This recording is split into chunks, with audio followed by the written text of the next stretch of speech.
Kalau kita punya mazhab yang berbeda dengan imam.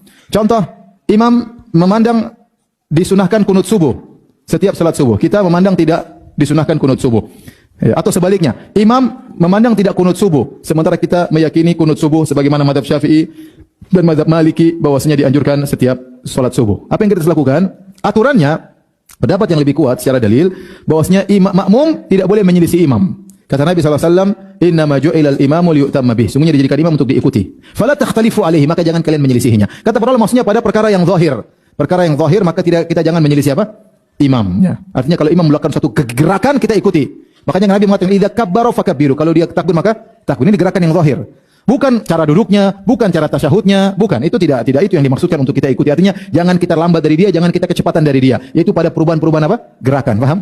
Pada perubahan-perubahan gerakan. Misalnya orang bertanya, "Ustaz, imamnya kalau rakaat kedua salat subuh dia tawarruk, apakah kita harus tawarruk atau kita boleh iftiras?" Ini tidak wajib ikut. Ente mazhab lain, imam lain boleh, enggak ada masalah. Karena bukan itu yang dimaksud. Contoh, "Ustaz, imamnya kalau tasyahud dia gerak-gerak jari, apa kita harus ikut gerak jari?" Ini bukan ini yang dimaksud. Bukan itu yang dimaksud. Terserah ente mau gerak jari dia enggak gerak jari, enggak ada masalah. Sama seperti imam kalau ruku dia baca doa rukunya beda, apa kita harus ikut? Kita enggak dengar, bagaimana mau ngikut? Jadi bukan itu yang dimaksudkan, tapi gerakan-gerakan perpindahan itu harus kita ikuti. Kalau imam takbir kita takbir. Oleh dari situ, karena itu, maka ulama khilaf tentang bagaimana kalau imamnya kunut. Pendapat yang benar kita ikut kunut. Kenapa? Karena ini masalah ijtihadiyah. Beda kalau imamnya salat subuh rakaat ketiga, jangan ikut. Karena ini ngawur, semua sepakat ini ngawur. Tapi ini masalahnya imam melakukan suatu perkara ijtihadiyah. Menurut dia kunut adalah sunnah. Maka kita sebagai makmum, karena ini masalah ijtihadiyah, kita ikut imam.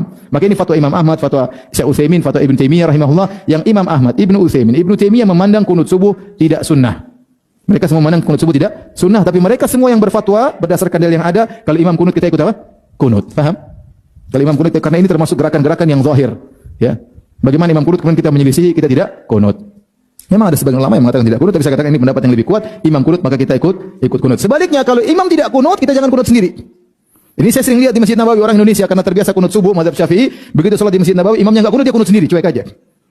Subhanallah, nekat menyelisih apa? Imam. Jangan ya. Maka kita wajib mengikuti imam pada perkara-perkara yang zahir, terutama perkara ijtihadiyah.